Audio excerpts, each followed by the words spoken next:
Good morning student. जैसा कि हम आप सभी प्रशिक्षुओं का लिंग विद्यालय एवं समाज जेंडर स्कूल एंड सोसाइटी के अंतर्गत यूनिट 2 का क्लास नियमित वीडियो के माध्यम से संचालन करते आई हूँ और हमने अभी तक बहुत सारे शिक्षण बिंदु पर प्रकाश डाला है। जेंडर के अंतर्गत इसके अंतर्गत में कौन कौन से सहायक साधन हैं, साधन के रूप में कार्य कर रहे हैं, जैसे परिवार, विद्यालय, समुदाय, इन सब की हमने चर्चा की है। तो आज हमारा अगला शीर्षक रहेगा जाति, कास्ट, जो कि जेंडर के अंतर्गत ये चुनौतियां देने के लिए विद्यमान है कि जिसके कारण है ना, जो परिवार, विद्यालय, समुदाय, जाति, जिसके कारण हमारे लिंग भेद को चुनौतियां दे रही है, जिसके कारण हमें इस भेद को कैसे दूर करना है। ठीक है, तो जैसा कि हमने अभी क्या बताया, जाति, तो हम जाति से आज इसे लेकर इस शीर्षक बिंदु पर प्रकाश डालेंगे। तो सामाजिक स्तरीकरण जाति में लिंग की भूमिका के अंतर्गत है। स्तरीकरण, जो सामाजिक स्तरीकरण से समाज की संरचना का, समाज के स्ट्रक्चर का पता चलता है, उसके विभिन्न सदस्यों का पता चलता है, उसके विभिन्न समूहों का पता चलता है, और समूहों का जो संसरण है, संसरण मीन्स ऊंच नीच, उसकी स्थिति का जो निर्धारण करता है वह हमारा जाति करता है, और ये सामाजिक स्तरीकरण के अंतर्गत होता है। और इसकी अधीनता जो है, जो सामाजिक संरचना की अधीनता, जो ये संसरण की जो स्थिति है, जो उसके निर्धारण करता है, ये सारे संबंधों को गूंथने की प्रक्रिया है, वह है सामाजिक स्तरीकरण के अंतर्गत गूंथा जाता है। इसमें आंतरिक और बाह्य है ना, सामाजिक स्तरीकरण आंतरिक और बाह्य संबंध होते हैं। व्यक्तियों और समूहों को विशेष मान्यताएं और विशेषाधिकार के आधार पर हम क्या जाति के अंतर्गत में पृथक पृथक कर सकते हैं, क्योंकि जब अपनी सामाजिक स्थिति में परिवर्तन का अधिकार, क्योंकि हमें क्या है, अपनी जाति में, अपनी सामाजिक स्थिति में परिवर्तन का अधिकार नहीं है। तो सामाजिक स्थिति जो है यह क्या है, अस्थायी स्वरूप है, और यह सामाजिक, ये जो वर्गीकरण कर दिया गया संस्तरीकरण के निर्धारण के आधार पर, तो ये जो कर दिया गया, ये हमारे सामाजिक संघर्षों को कम करने में सहायक है जाति। परंतु कालांतर में क्या हुआ कि विभिन्न जातियों के सामाजिक स्तरीकरण का हमारे वर्तमान युग में सामने आया। जाति, जिसका मूल रूप क्या है, जन धातु, जिसका अर्थ है जन्म से ही। जाति को समान हम जन धातु से लेते हैं, जिसका अर्थ हम जन्म से हैं। तो प्रायः देखते हैं कि जाति से जो संबंधित है वो समय पर भारत की जाति व्यवस्था जो है हमारा प्रमुख आधार होता है। जो जाति व्यवस्था के अंतर्गत में है वो क्या है, हमारा प्रमुख आधार होती है। इसका कारण यह नहीं कि जाति व्यवस्था केवल भारत में ही पाई जाती है, बल्कि वास्तविक कारण इसका क्या है कि भारत की जाति प्रथा एक व्यापक और चरम रूप में देखने को मिलता है। क्या मिलता है, एक व्यापक रूप में और चरम रूप में। ये चारों तरफ भारत के हर क्षेत्र में प्रायः हर जाति और हर जाति के लोग प्रायः देखे जाते हैं। तो जाति वह सामाजिक समूह है, जाति वह सामाजिक समूह है जो जन्म के आधार पर निश्चित होता है और जिसका एक अपना निश्चित दायरा होता है, जिससे वो क्या करता है, वह बाहर नहीं निकल सकता है, जिसमें किसी प्रकार का परिवर्तन संभव नहीं है। समाज का स्तरीकरण प्रत्येक समाज में प्राप्त होता है। समाज का जो स्तरीकरण है वो प्रत्येक समाज में प्रायः प्राप्त होता है। अपनी प्रथाएं, रीति रिवाज, संस्कार, मान्यताएं इत्यादि होती हैं, जिनके आधार पर हम उस जाति के सदस्यों का कार्य करते हैं, और स्त्रियों तथा पुरुषों का भी स्थान महत्व है। सामाजिक आदि भूमिकाओं से निर्धारण में भी जातियों का महत्व क्या रहा है, अत्यधिक रहता है। सामाजिक संगठन में जाति की जो भूमिका है हमारा, वो अत्यधिक महत्वपूर्ण है। इसे वर्तमान में हम सामाजिक रूप से, राजनैतिक रूप से, धार्मिक की दृष्टि से, लिंगगत के भेदभाव के प्रति सकारात्मक दृष्टिकोण उत्पन्न करने हेतु उपयोगी माना जाने लगा है। किसको? हमारा जाति को। ये जो अभिकरण है ये क्या है? लिंग भेदों में भेदभाव के प्रति क्या है? सकारात्मक दृष्टिकोण आज के वर्तमान समाज में उत्पन्न कर रहे हैं। यहाँ जाति का संबंध क्या है? मूल रूप से संस्कृत के जाता शब्द से है। इसका मूल जन्म से हुआ है और इसका मूल रूप क्या है? जाता शब्द से हुआ है, जिसका वास्तविक शब्द क्या है? जन्म। अतः भारतीय जाति वह व्यवस्था है जो जन्म और कर्म दोनों के आधार पर एक व्यक्ति को मिलती है। किसके आधार पे? जन्म एवं कर्म दोनों के आधार पर एक व्यक्ति को मिलती है। किंतु यहाँ कर्म से अधिक किसको महत्व दिया गया है? जन्म को। कर्म से ज़्यादा महत्व दिया गया है, जन्म को महत्वपूर्ण माना गया है। इसमें व्यक्ति क्या करते हैं? चाह कर भी इसमें व्यक्ति जो जिस जाति में जन्म ले लेता है वह चाह कर भी किसी प्रकार का इसमें परिवर्तन नहीं कर सकता है। तो हम जाति शब्द की उत्पत्ति लैटिन शब्द कास्ट से माना है, जिसका अर्थ है प्रगति या भेद या प्रजाति, जन्म या नस्ल। वर्तमान काल में इस शब्द का प्रयोग सन 1563 में ग्रेशिया डियार्ट ने किया था। इस प्रकार जाति से तात्पर्य क्या है? आनुवंशिकता या वंशानुक्रम पर आधारित एक विशेष सामाजिक समूह है। इस प्रकार जाति जो जन्म के आधार पर ही है, तो आनुवंशिकता या वंशानुक्रमण पर आधारित एक विशेष सामाजिक समूह है, जिसमें विभिन्न जातियों को एक दूसरे से पृथक करने के लिए क्या किया गया? विवाह पर, खान पान पर, धार्मिक अनुष्ठानों पर, संपर्क आदि के क्षेत्र में क्या लगाए गए? कुछ नियंत्रण लगाए गए। किस पर? हम जो विभिन्न जातियों को एक दूसरे से पृथक करते हैं तो उसके हम कैसे उसको पहचानते हैं और कैसे हमको उसके अंतर्गत में नियंत्रण रख के कार्य कराना है? तो प्रायः विवाह के द्वारा, खान पान के द्वारा और विभिन्न धार्मिक अनुष्ठानों और संपर्क आदि के क्षेत्र में हम कुछ नियंत्रण होते हैं, जिससे हम विभिन्न जातियों को एक दूसरे से क्या करते हैं? सामाजिक दूरी बनाए रखते हैं या सामाजिक दूरी का अनुभव करते हैं। तो अब हम नीचे से संबंधित परिभाषाएं और जन्म और सामाजिक इसी के आधारभूत में दी गई है। जाति के संदर्भ में अब कुछ परिभाषाएं हैं, कुछ डिफिनेशन है जो शिक्षा शास्त्रियों ने दी है। पहला, जी.एस. कूले ने, वर्ग जब जन्म से निश्चित होता है तब हम उसे जाति कहते हैं। कूले के अनुसार क्या है कि वर्ग जब जन्म से निश्चित होता है तब हम उसे जाति कहते हैं। और नेक्स्ट है मजूमदार एंड मदान। मजूमदार एंड मदन ने क्या कहा? डी.एन. मजूमदार और टी.एन. मदन ने क्या कहा कि जाति एक बंद वर्ग है, a caste is a closed class. MacIver एवं पेज ने क्या कहा कि जब किसी व्यक्ति की सामाजिक स्थिति पूर्ण रूप से निश्चित होती है, मनुष्य क्या कहा? जब किसी व्यक्ति की जो सामाजिक स्थिति है पूर्ण रूप से निश्चित होती है, किसके आधार पे? जन्म के आधार पे, तो मनुष्य अपना भाग्य लेकर खुद उत्पन्न होता है और उसके बदल जाने पर या बदले जाने की कोई आशा नहीं होती, क्योंकि क्या है? व्यक्ति का जो जन्म है वो क्या है? एक बार जो जिस जाति में जन्म ले लेता है वह आजीवन उसी का सदस्य बना रहता है। इसलिए उन्होंने कहा इसके बदले जाने की कोई आशा नहीं होती, उस समय की जाति का रूप धारण कर लेता है। और नेक्स्ट विद्वान के अनुसार है ई.ए. गेट। ई.ए. गेट ने क्या कहा कि यह एक अंतर्विवाह समूह है। यह एक अंतर्विवाह समूह मीन्स अपने ही जाति में विवाह करने कि ये समूह है, ऐसे समूह का संकलन है जिसका सामान्य नाम है, एक परंपरागत व्यवसाय है और एक ही स्रोत से उत्पत्ति का दावा करता है। क्या है? एक ई.ए. ग्रेट के अनुसार क्या है?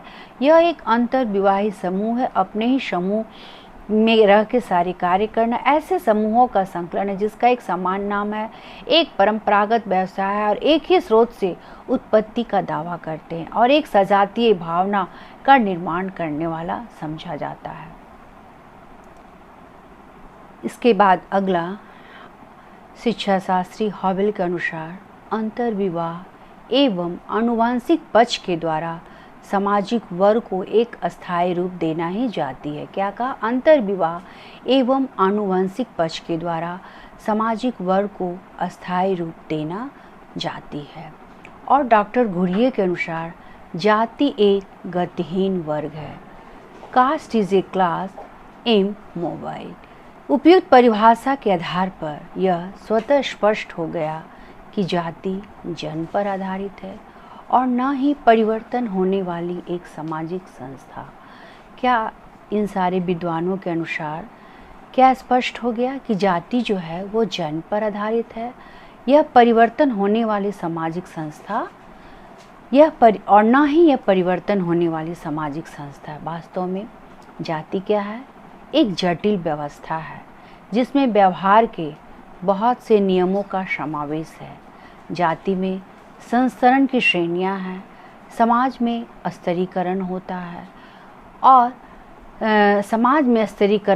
समाज की अनेक इकाइयों में विभक्त करने का जो कार्य है वह हमारा जाति के द्वारा ही होता है।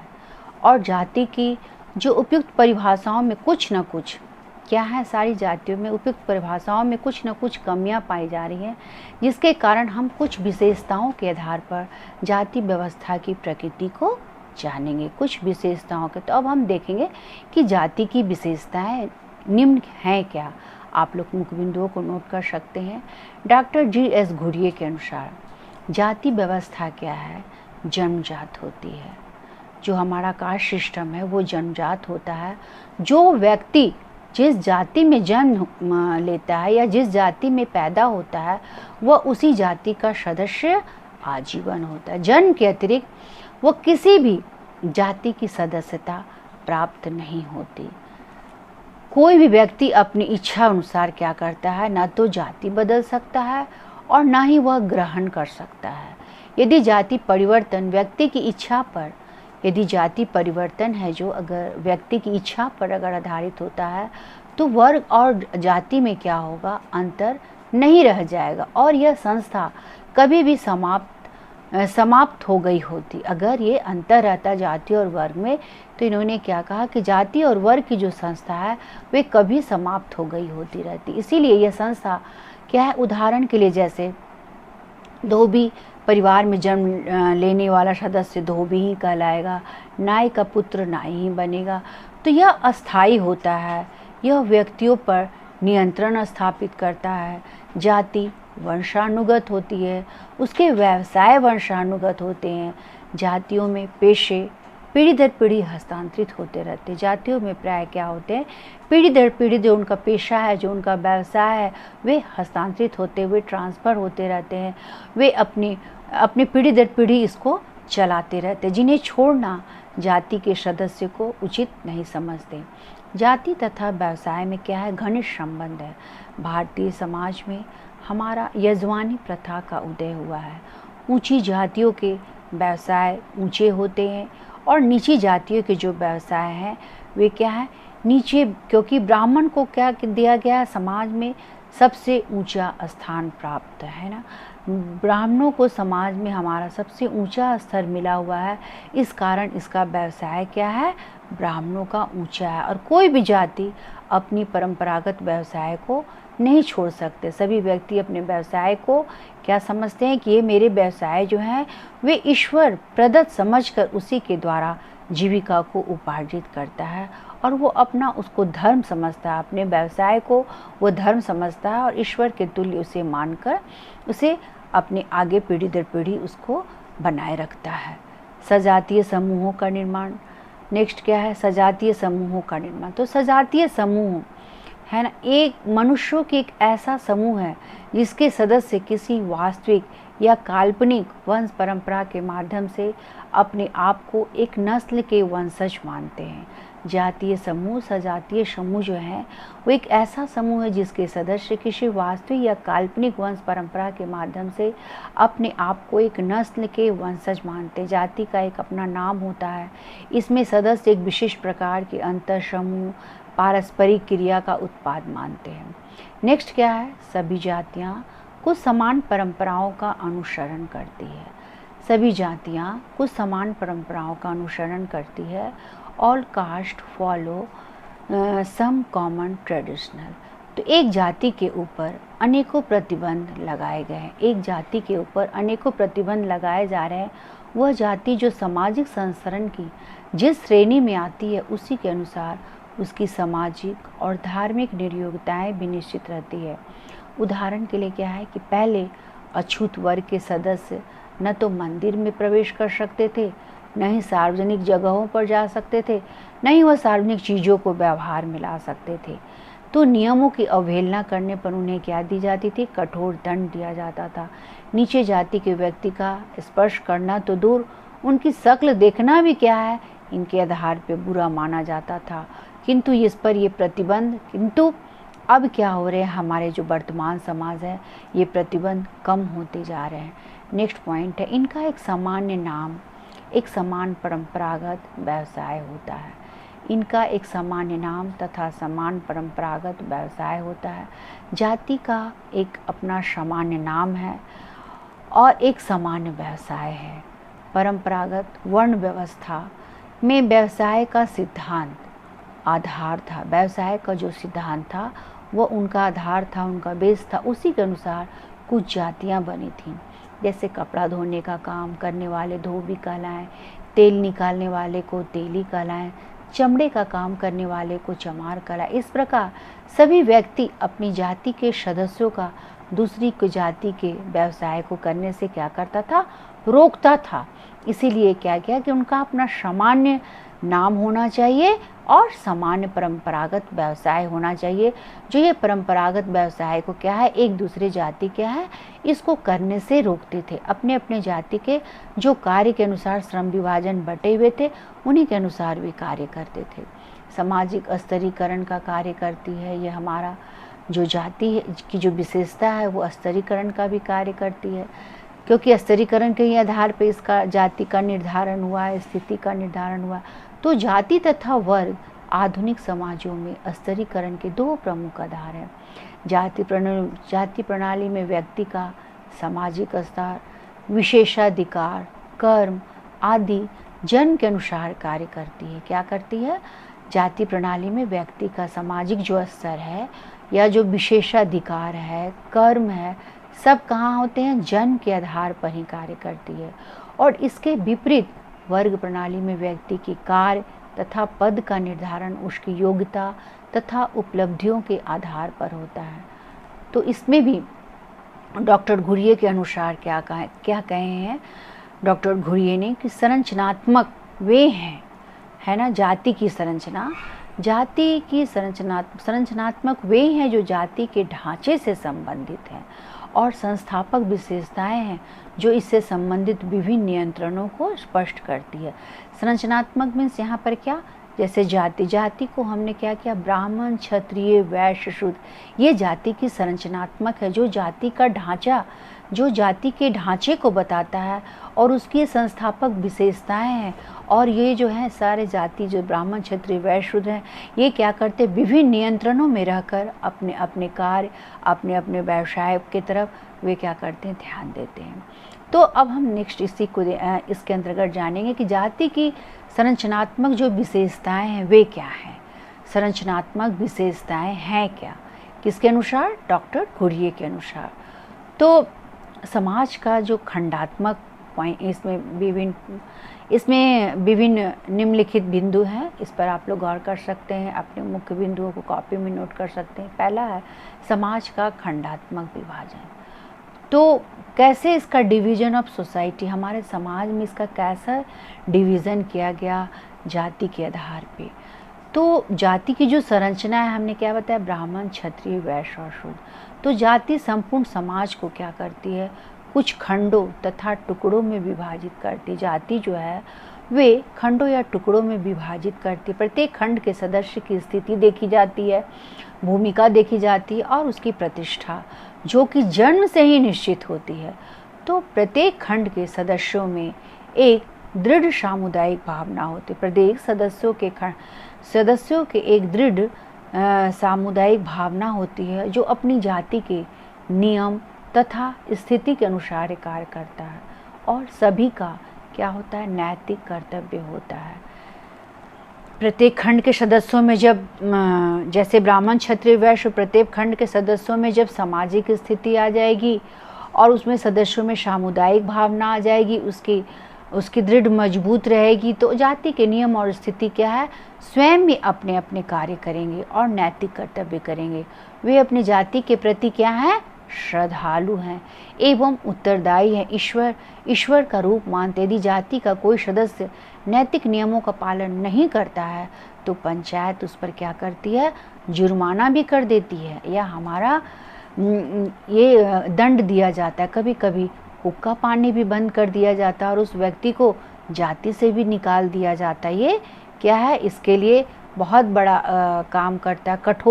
कठोर नियम का पालन करना है, किसके अंतर्गत, खंडों की जाति की संरचना के अंतर्गत।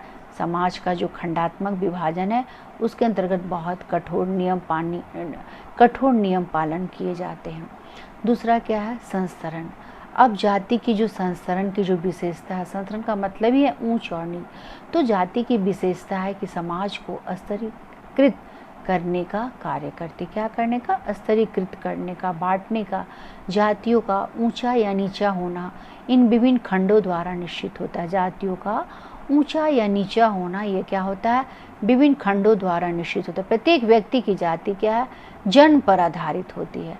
प्रत्येक व्यक्ति की जाति जन्म पर आधारित होती है और इस संसरण में सबसे ऊपर ब्राह्मणों की स्थिति होती है, इसके बाद क्षत्रियों का, उसके बाद वैश्य का, उसके बाद शूद्र का। तो शहरों में जहाँ ब्राह्मण तथा शूद्र क्या है, सभी जातियाँ परस्पर मिलजुल कर एक साथ रहती है, साथ रहती है। वहीं ग्रामों में क्या है, ऊंची तथा निम्न जातियों के लिए क्या है, निम्न जातियों के लिए अलग अलग रहने के स्थान है। और एक विशेष बात यह है कि प्रत्येक वर्ण के अंतर्गत क्या है, सैकड़ों जातियों का निर्माण होता है। प्रत्येक वर्ण के अंतर्गत सैकड़ों जातियों का निर्माण होता है और उनके बीच एक निश्चित संसरण देखने को मिलता है। इस संसरण को संपूर्ण भारतवर्ष में मान्यता मिली हुई है। अब हम नेक्स्ट आते हैं अंतर्विवाह, जातियों की विशेषताएं के अंतर्गत में। अब हमारा अगला पॉइंट है अंतर्विवाह, इंटरकास्ट मैरिज। ये है क्या, तो नाम से ही है कि अगर अपनी जाति में अंतर्विवाह क्या है, जाति विवाह में अंतर्विवाह पर अधिक जोर दिया है। तो अपने ही जाति के अंदर में विवाह करना, अपनी ही जाति को प्राथमिकता देना। तो अंतरजातीय विवाह जटिल प्रणाली के अनुसार अपेक्षित नहीं है। एक जाति के सदस्य जो हैं अपनी जाति के अंतर्गत ही विवाह कर सकते हैं। अंतर्विवाह में क्या है कि अपनी जाति के सदस्य जो है अपनी ही जाति के अंतर्गत में विवाह कर सकते हैं। ये अन्य जाति में विवाह नहीं कर सकते। अन्य जाति में विवाह करने पर उसे कड़ी सजा मिलती है। यह प्रतिबंध उपजाति के अंतर्गत पाया जाता है। किंतु विवाह में कई नियम पालन करने पड़ते हैं। अतः जाति क्या है, एक अंतर्विवाह समूह है। हिंदुओं में अंतर्विवाह को कभी भी अच्छा नहीं माना गया। अब नेक्स्ट विशेषता का पॉइंट है उदग्र संबंध। प्रत्येक जाति के सदस्य अनेक जातियों से किसी न किसी रूप से क्या रहते हैं, संबंध रहते हैं। और ऐसा नहीं कि एक जाति के लोग क्या है, दूसरी जाति के लोगों को सेवाएं नहीं करते हैं। जैसे कि ब्राह्मण लोग क्या है, सभी जातियों के यहाँ पूजा पाठ का कार्य करते हैं, जिसमें यजमानी प्रथा का उद्भव हुआ है। यदि कोई व्यक्ति जाति से निकाला गया हो तो सभी जातियां अपनी सेवाओं में उस व्यक्ति के लिए वर्जित कर देती है। अब अगला विशेषता है सांस्कृतिक विशेषता।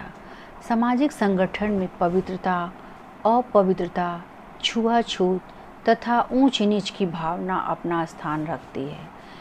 जैसा कि नाम से स्पष्ट है, सांस्कृतिक विशेषता है। तो इसके अंतर्गत क्या है, पवित्रता, अपवित्रता, छुआछूत और ऊंच नीच की भावना अपना स्थान रखती है। और इन्हीं भावनाओं के कारण पेशों का चुनाव होता है, व्यवसायों का चुनाव होता है, खान पान, विवाह आदि की विधियाँ क्या है, प्रभावित करती है। तो संक्षेप में अब हम सांस्कृतिक विशेषताओं के अंतर्गत निम्न बिंदुओं पर चर्चा करेंगे। पहला पॉइंट है व्यावसायिक प्रतिबंध। तो प्रत्येक जाति अपने निश्चित पेशे को ही करते हैं। जिस पेशे को वो अपवित्र वस्तु से संपर्क होता है उसे नीच जाति के लोग ही करते हैं। जिस पेशे को अपवित्र वस्तु से संपर्क होता है उसको क्या करते हैं, नीच जाति के लोग ही प्रायः वैसे व्यवसाय को, जैसे इस चमड़े का काम अछूत लोग और पठन पाठन का कार्य करने वाले ब्राह्मण को दिया जाता है। जैसे डॉक्टर इंद्रदेव का क्या कथन है कि निश्चित सामाजिक स्थिति के अतिरिक्त जाति व्यवस्था क्या है, बहुधा जाति व्यवस्था जो बहुधा है व्यक्ति की व्यवस्था भी निश्चित कर देती है। जैसे कुम्हार, बढ़ई, धोबी, जुलाहा, नाई इत्यादि के लिए सब बातें क्या है, सत्य, जो कि हमारी कुछ सांस्कृतिक व्यवसाय जो हैं, सांस्कृतिक जो विशेषताएं के अंतर्गत है। व्यवसायों पर जो प्रतिबंध लगा हुआ है वो कैसे, वो एक निश्चित व्यवसाय को क्या करती है, एक निश्चित व्यवस्था जो है वो उसको निश्चित कर देती है। कैसे कैसे जाति को, अछूत वर्ग के लोग जो कुमार, बढ़ई, धोबी, जुलाहा, नाई इत्यादि है, ये सब के लिए ये सत्य है। उन्हें क्या है, सार्वजनिक स्थलों पर, पूजा पाठों पर इत्यादि जगह पर जाने की मना रहती है। अपने व्यवसाय के कार्य में वे संलग्न रहते हैं। और वर्तमान में ये व्यवसायिक प्रतिबंध क्या हो गए, जब हमारा जो ये वर्तमान समाज है, शिक्षित समाज है, तो इसमें क्या है, शिथिल हो गए हैं। और गांव में लेकिन अभी भी अक्सर विशेष तौर पर जातियों और विशेष व्यवसाय को ही करती हैं। कोई भी जाति यह नहीं चाहती कि उसका व्यवसाय समाप्त हो जाए। कोई भी जाति यह नहीं चाहेगा कि मेरा व्यवसाय समाप्त हो जाए। वे अपनी जाति के व्यवसाय की क्या करता है, रक्षा करता है, अपनी रक्षा को सदैव बनाए रखता है। तो केवल खेती और सेना में क्या है, अनुमति अस्पृश्य जातियों को छोड़कर सभी जातियों को दी जाती है। इसके लिए सबसे प्रमुख क्या है, केवल खेती और सेना में क्या है, अनुमति है, बाकी में अस्पृश्य जातियों को छोड़कर सभी जातियों को दी जाती है। नेक्स्ट क्या है, नगरीकरण का प्रभाव, इम्पैक्ट ऑफ अर्बनाइजेशन। क्या भारतीय संस्कृति जो है जीवित रखने का जो श्रेय है वो बहुत कुछ जाति व्यवस्था को है। तो क्या नगरीकरण का प्रभाव जाति व्यवस्था पर तो पड़ा ही है, क्योंकि नगरों के व्यक्ति क्या है, आपस में मिलजुल कर काम करते हैं। विभिन्न लोगों का एक समुदाय होता है, उनमें जाति में विभिन्नता होती है, सब एक साथ बैठना उठना। तो इस तरह से वहाँ क्या है, जाति का एक अपनी परंपरा, रीति रिवाज, लोक विश्वासों का पालन करने लगते हैं।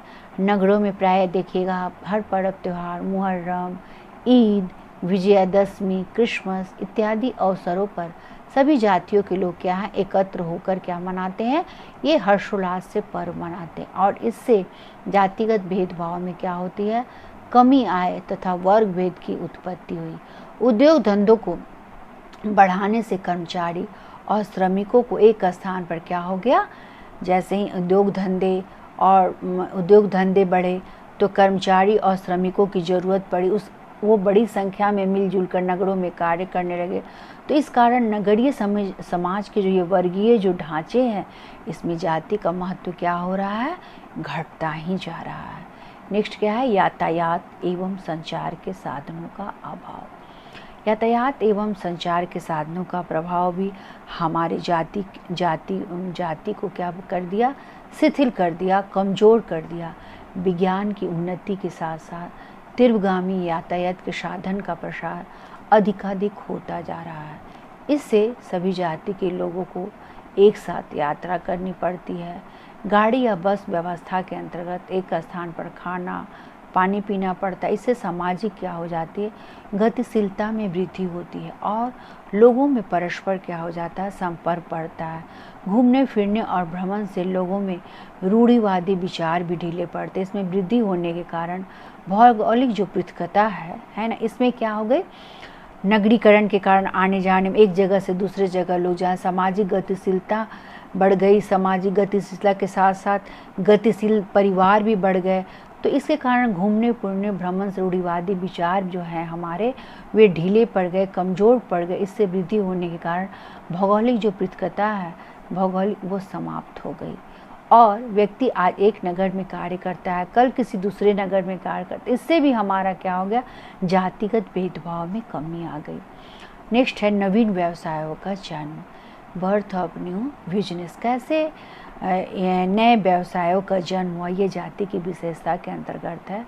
अंग्रेजी सरकार ने अपने व्यापारिक हितों को पूर्ति करने के लिए क्या किए, कारखाने, कल कारखाने लगाए, जिसका नतीजा क्या हुआ, उद्योग धंधों का उदय हुआ। जाति प्रथा को स्वतंत्रता आंदोलन से भी बहुत बड़ा धक्का पहुंचा। जाति प्रथा को स्वतंत्रता आंदोलन से बहुत बड़ा धक्का पहुंचा। सभी जाति संप्रदाय क्या हुए, व्यक्ति को एक होकर अपने देश को स्वतंत्र कराने के लिए कटिबद्ध हो गए। सभी जाति संप्रदाय व्यक्ति को एक होकर अपने देश को स्वतंत्र कराने के लिए कटिबद्ध हो गए। गांधी, नेहरू, तिलक आदि ने जातिगत भावना से ऊपर उठकर व्यक्ति को देश के स्वतंत्रता संग्राम में क्या किया, भाग लेने के लिए आह्वान किया। और इस प्रकार छोटी छोटी जातियां जो हैं वो क्या हो गई, एक होकर स्वतंत्रता संग्राम में कूद पड़े, जिससे जाति प्रथा में क्या हुआ, शिथिलता आ गई। छोटी छोटी जातियां क्या हो गई, एक होकर स्वतंत्रता संग्राम में कूद पड़ी, सब एक हो गए और जातिगत भावना क्या हो गया, धीरे धीरे समाप्त होने लगा, उसमें शिथिलता आ गई और परंपरागत व्यवसाय को इससे बहुत बड़ी हानि हुई। जो अपने पूर्वजों के अपने पीढ़ी दर पीढ़ी अपने व्यवसाय को चलाते आ रहे थे, वो परंपरागत व्यवसाय बहुत ज़ोरों से हानि आ गई और जातिगत भावना में क्या हो गई, कमी आ गई। खान पान पर अब हम देखेंगे। नेक्स्ट इसके क्या विशेषता है, खान पान पर प्रतिबंध। तो खान पान संबंध पर अनेक प्रतिबंध, यह निश्चित है कि किसी भी जाति का व्यक्ति किस प्रकार का भोजन अन्य जातियों के यहाँ ग्रहण करेगा। शूद्रों के यहाँ भोजन आमतौर पर कोई जाति नहीं करना चाहता था। शूद्रों को यहाँ सबसे निम्न जाति माना गया है, तो शूद्रों के यहाँ भोजन आमतौर पर कोई जातियाँ नहीं करते थे। ब्राह्मणों के हाथ का भोजन सभी खा सकते थे। प्रत्येक जाति के जीवन व्यतीत करके विषय कुछ विशेष नियम है। पहले अन्य जातियों के सदस्यों के साथ खाने पीने के अनेक प्रतिबंध थे। पहले क्या थे, अन्य जातियों के साथ खाने पीने के लिए अनेक प्रतिबंध थे, लेकिन आजकल यह प्रतिबंध कम होते जा रहे हैं। होटलों में, रेस्टोरेंट में क्या है, सब एक साथ दिखते हैं, वहाँ कुछ पता नहीं चलता है कौन किस जाति का है, कौन किस शहर का है। तो आज लोग किसी भी जाति के सदस्यों के साथ भोजन करने में अपने आप को दोष नहीं समझते, अपने आप को हिचकिचाते नहीं हैं। तो विवाह खान पान अभी भी शहरी तथा ग्रामीण दोनों क्षेत्रों में क्या पाया गया है, अंतर पाया गया है। सामाजिक अधिनियमों तथा कानूनों का प्रभाव, सामाजिक जो अधिनियम है वो कानूनों पर भी प्रभाव डाले हैं। किसके अंतर्गत में, ये सांस्कृतिक विशेषताओं के अंतर्गत में। भारत में पहले क्या था, social act and effect of law. Bharat में पहले क्या था कि कानून व्यवस्था का रूप क्या था, वर्तमान रूप से भिन्न था। किंतु क्या हुआ, ब्रिटिश काल में ग्रामों में पंचायती, जिनमें उच्च जाति के लोग न्याय तथा दंड का अधिकार रखते थे। भारतीय सरकार ने विभिन्न अधिनियम बनाकर जाति प्रथा की कुप्रथाओं को समाप्त करने का सराहनीय कार्य किया है। भारतीय सरकार ने विभिन्न अधिनियम बनाकर जाति प्रथा की जितनी भी कुप्रथाएं थी उसको समाप्त करने के लिए क्या किया, एक सराहनीय कार्य किया। किसके अंतर्गत में, कानूनों का सहारा लेकर भारतीय सरकार ने। तो 1954 में विशेष विवाह अधिनियम को संशोधित करके बिना धर्म परिवर्तन के ही अंतर्जातीय विवाहों को क्या मिली, मान्यता प्रदान की गई। कब, 1954 में विशेष विवाह अधिनियम के द्वारा किसको मिला? अंतर्जातीय विवाहों को मान्यता प्रदान हो गई। और 1955 का अस्पृश्यता अपराध नियम 1955 में ऐसा कानून है जिसके द्वारा हरिजनों की समस्त अयोग्यताओं को समाप्त करने का प्रयास किया गया।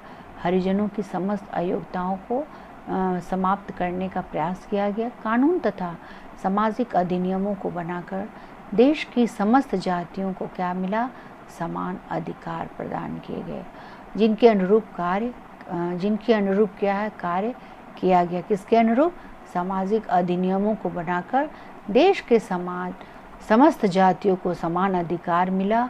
और किए गए जो भी कार्य, जो भी अधिनियम बनाए गए,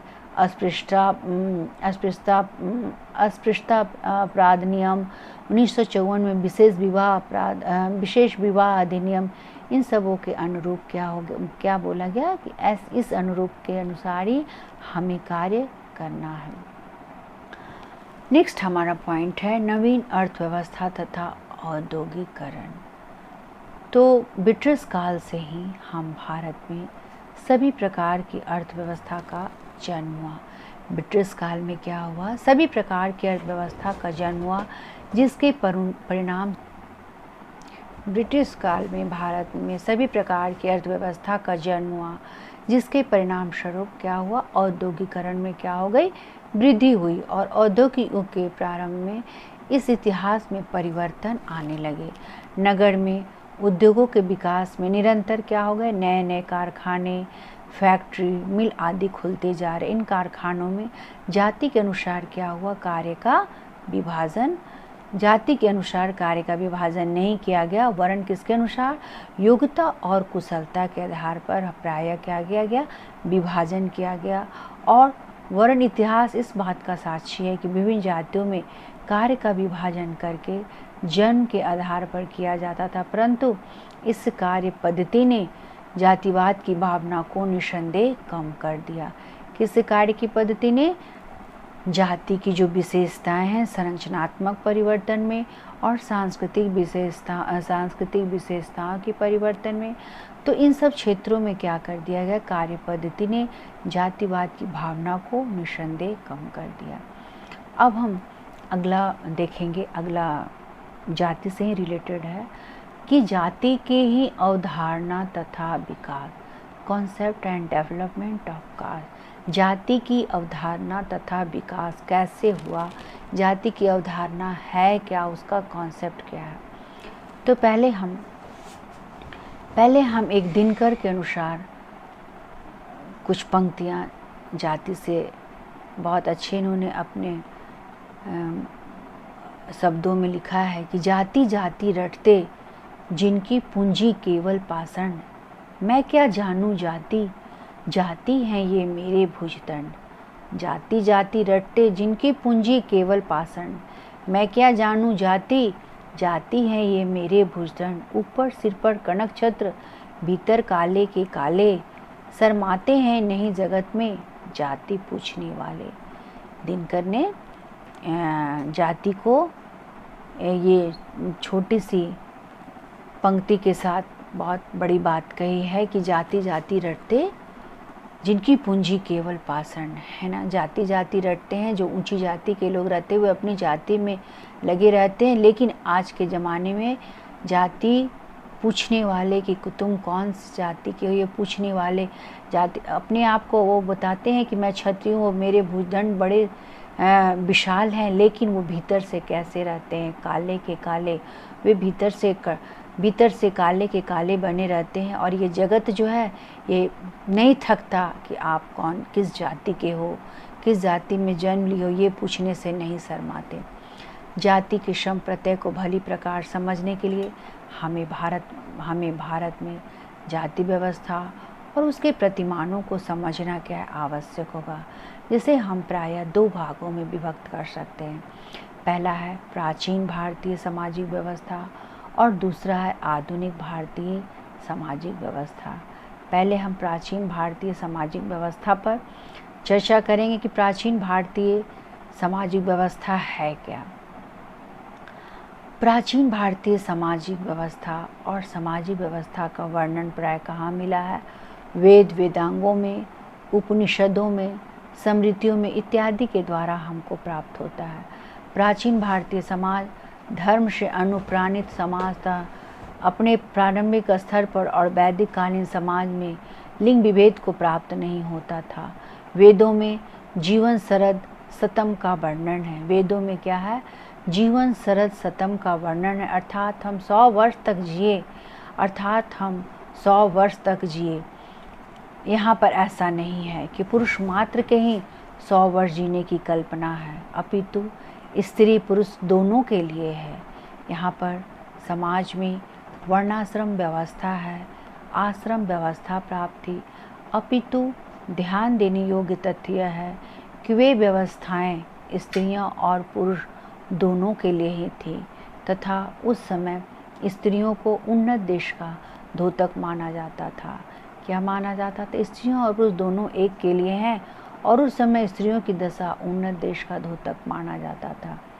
वर्णाश्रम व्यवस्था, वर्णों के अनुसार जो व्यवस्था तत्कालीन समाज का प्रमुख आधार स्तंभ थी। तत्कालीन समाज का प्रमुख आधार स्तंभ थी। वर्ण शब्द की उत्पत्ति व्री धातु से बनी है, जिनका अर्थ है चुनना। जिससे जो चुना वही उसका वर्ण हुआ, जिसने जो चुना वही उसका वर्ण हुआ। इससे मनुष्य को स्वयं वर्ण चुनते थे, अर्थात जीवन चयन में, व्यवसायिक के क्षेत्र में उनको चुनने की, अपने चुनने की उनको स्वतंत्रता मिली हुई थी। श्री भास्कराचार्य ने निरक्त के वर्ण शब्द की उत्पत्ति के बारे में क्या? वर्ण वह है जिनको व्यक्ति अपने कर्म और स्वभाव के अनुसार चुनता है। व्यक्ति अपने कर्म और स्वभाव के अनुसार चुनता है। और गीता में मुख्य तौर पर कहा है 4 प्रवृत्तियों को माना है, सात्विक, राजसिक, तामसिक और तामसिक। किसमें? गीता में मुख्य तौर पर 4 प्रवृत्तियों को माना गया है, सात्विक, राजसिक, तामसिक, है ना, राजसिक, तामसिक और तामसिक। इस प्रकार वर्ण व्यवस्था में कार्यों का विभाजन गुणों और मानसिक प्रवृत्तियों के आधार पर किया गया। ब्राह्मण सात्विक प्रवृत्ति का पोषक होता है, क्षत्रिय सात्विक राजसिक प्रवृत्ति का पोषक होता है, वैश्य में राजनीतिक तामसिक प्रवृत्ति पाई जाती है तथा शूद्र में केवल तामसिक प्रवृत्तियां ही पाई जाती है। श्री कृष्ण में गीता ने कहा है चातुर्वर्ण्य मया सृष्टम गुण कर्म विभागशः, अर्थात गुण कर्म के विभाग से 4 वर्ण की सृष्टि मैंने ही की है। गुण कर्म के विभाग, जिसकी गुण है, जिसकी योग्यता है, उसको 4 वर्ण की सृष्टि मैंने की है। गीता के अनुसार ऐसा कोई प्राणी नहीं है जो इन प्रवृत्तियों से युक्त हो।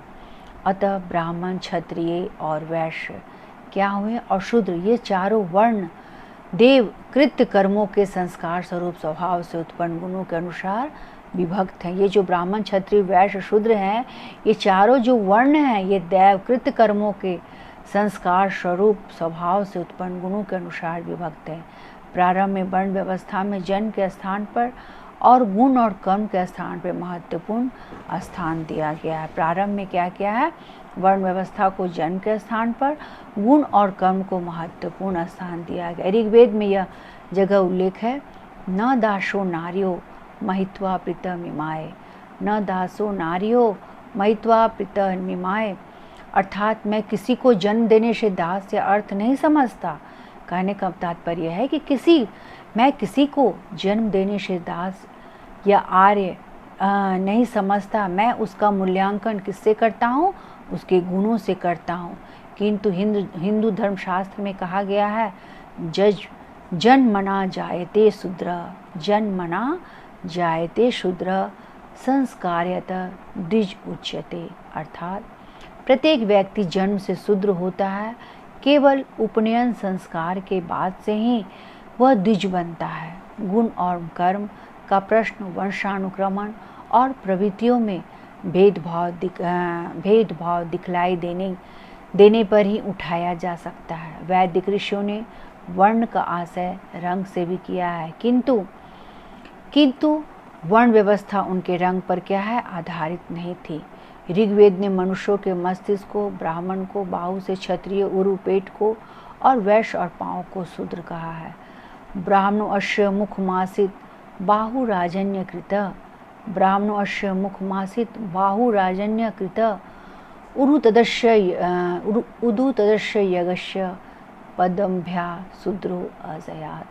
ऋग्वेद में पुरुष सूत्र और वर्णन आदि पुरुष के इन अंगों में निम्नांकित वर्णों की उत्पत्ति हुई है, वे आपको दृष्टव्य। वर्णाश्रम आश्रम, मुख ब्राह्मण ज्ञान प्रदान करने वाला, बाहु क्षत्रिय रक्षा करना है, और जंगा वैश्य व्यापार तथा वाणिज्य को चलाता है, और पाँव से जो जन्म लिए हैं जिसका स्थान है पैर, शूद्र वो सामाजिक व्यवस्था के आधार पर सेवा करने वाला कार्य है।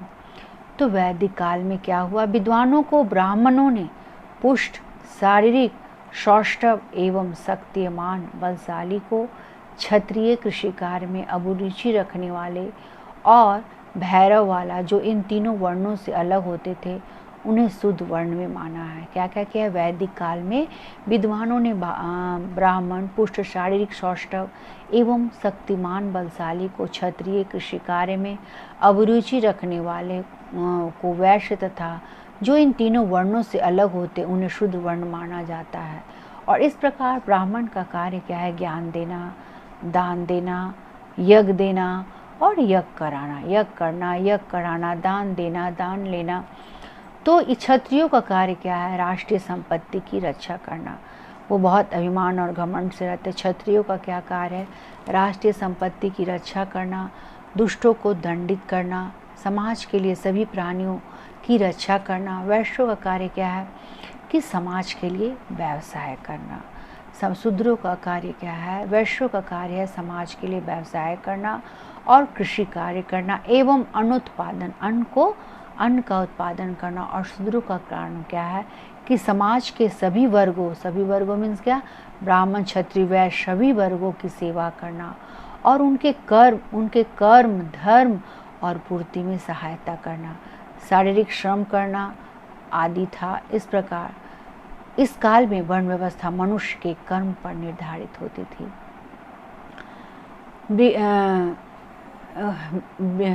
उपनिषद में वर्णन आता है कि ब्रह्मा ने सर्वप्रथम देवताओं में 4 वर्ण बनाए हैं, तदुपरांत उसके आधार पर मनुष्यों में 4 वर्णों की सृष्टि की है। 4 वर्णों इसके अनुसार ब्रह्मा ने केवल ब्राह्मणों की सृष्टि की, तत्पश्चात उनकी सहायता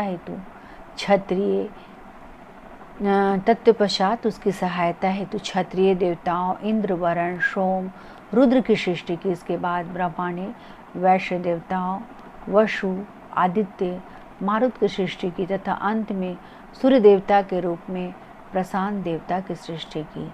क्या क्या की, इसके बाद ब्रह्मा ने वैश्य, वसु, आदित्य, मारुत की सृष्टि की और अंत में सूर्य देवता के रूप में प्रशांत देवता की सृष्टि की। देव वर्ण्य सूक्तों में प्रवृत्त देव देवताओं की अत्यंत सुंदर भाव व्यंजक प्रार्थनाएं हैं। इनमें अनेक आध्यात्मिक सूक्त भी हैं जो दिव्य ज्ञान से ओतप्रोत हो जाते हैं। उनमें दार्शनिक सूक्त अति प्रसिद्ध हैं। भारतीय संस्कृति में यह धारणा निश्चित है कि विश्व ब्राह्मण में एक ही सत्ता विद्यमान है, वह है ब्रह्म विद्या ही सर्वविद्या, वो है ब्रह्म विद्या ही सर्वविद्या। श्रीमद् भागवत गीता के अनुसार ये गुणों सत्व, रज और तम के आधार पर विराजमान इन 3 गुणों की 3 प्रवृत्तियाँ में विशेषताएं हैं। सात्विक में क्या है, इनका रंग क्या है, श्वेत होता है और कार्य क्या है, ये सत्य गुणों से संपन्न व्यक्ति आध्यात्मिक दृष्टिकोण रखने वाले होते हैं। इनका नाम क्या दिया गया, ब्राह्मण, जो कि हंसी खुशी, उत्साह और आनंद के साथ व्यतीत करते हैं। और सात्विक राजसिक में क्या है, इसका रंग है लाल और इसके कर्म है राजसिक गुणों से संपन्न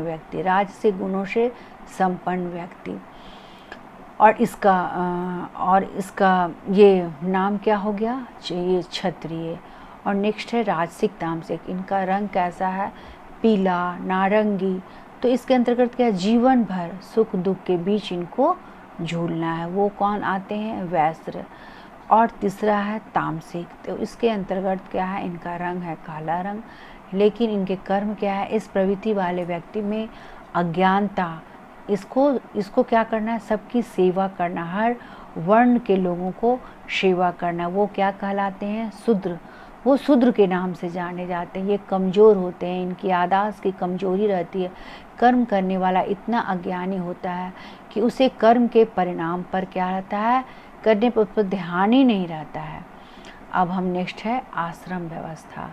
तो आश्रम शब्द के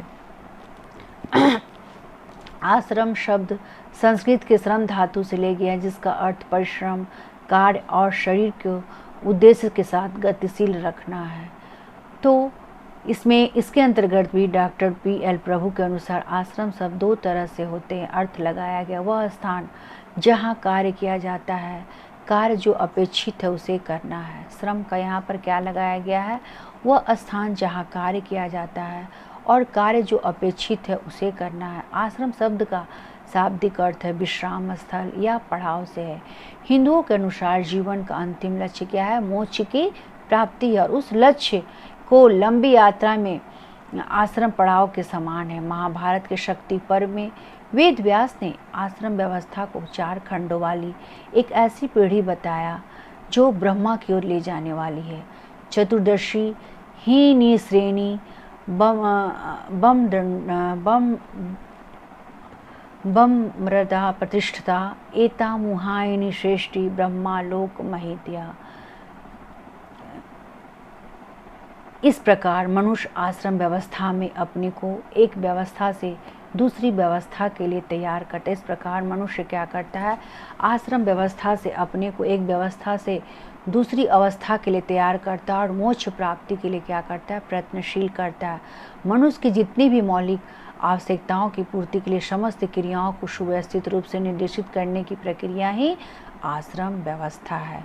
तो आश्रम व्यवस्था को हम सारांश में क्या, यह वह प्रक्रिया है जिसमें मानव ज्ञान से भोगी और भोगी से विरक्त और विरक्त से भोगी बनकर स्वयं को परम ईश्वर में लीन कर देता है। क्या क्या करता है, आश्रम व्यवस्था वह प्रक्रिया है जिसमें मानव ज्ञान से भोगी और भोगी से विरक्त और विरक्त से भोगी बनकर स्वयं को परम ईश्वर में लीन कर देता है। तो आज हम जाति से संबंधित आप लोगों को जाति की अवधारणा, जाति के अंतर्गत जाति की विशेषताएं, इन सब चीज़ों पर चर्चा की। तो अब आप कोई से रिलेटेड क्वेश्चन किए, जाति की अवधारणा बताएं एवं उसकी विशेषताओं का सविस्तार वर्णन करें। इसी के साथ मैं आज अपनी क्लास को यहीं पर समाप्त करती हूँ। तब तक के लिए इजाज़त है, और अगर ये अच्छा लगे तो लाइक करें एवं सब्सक्राइब करें। धन्यवाद।